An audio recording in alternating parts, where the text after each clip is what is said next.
Kanalıma тіркеліп, löpül басуды ұмытпа. Саламатсыздар ма, құрметті әріптестер. Бүгін сіздермен коммуникативтік дағдыларды дамыту папкасымен таныстырып кетейін. Бұл жерде тағы 8 ойын дайындадым. Бірінші ойынымыз құстар, жол құстары, сосын қыстайтын құстар. Олар липучкамен ойнаймыз.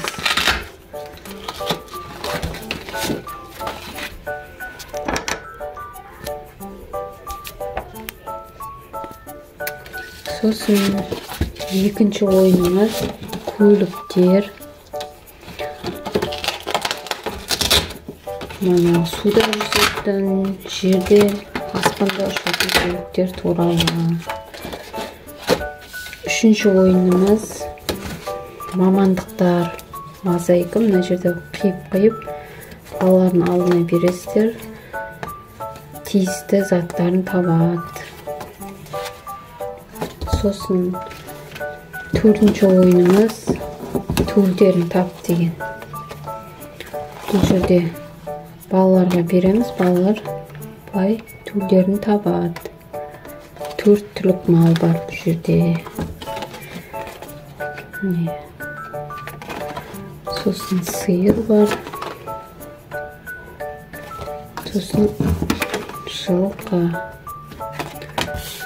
Сосын келесі ойынымыз, бұл жерде көлеңкесі тап, бұл үй жануарлары.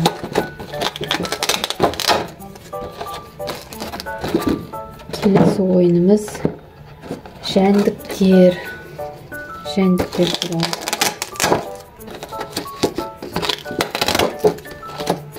Жәндіктер. Сосын келесі ойынымыз үйге керекті заттар. Бұл жерде артығын тапып балаларға фломастермен былай сызамыз. Артық ойыншықты қоршаймыз деп. Сосын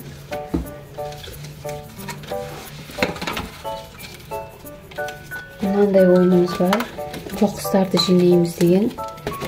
Бұл жерде 4 түрлі ящик.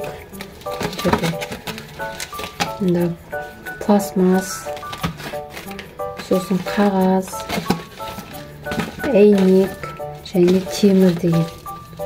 Бұл жерде балалар пластмастарды мына ящикке салып жинайды. Барлығын жинаймыз, мусорды жинаймыз дегенде. Пластмас мусорларды пластмасыға, темірлерді темірге жинаймыз. Сосын әйнектерді, қағаздарды бөлек жинайды. Бұл жерде барлық өздерінің үйлері бар артында.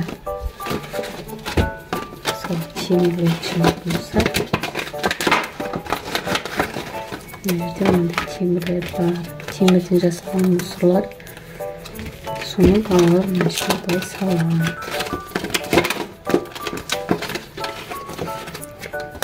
Салып жинайды. Осындай 8 ойын дайындадым.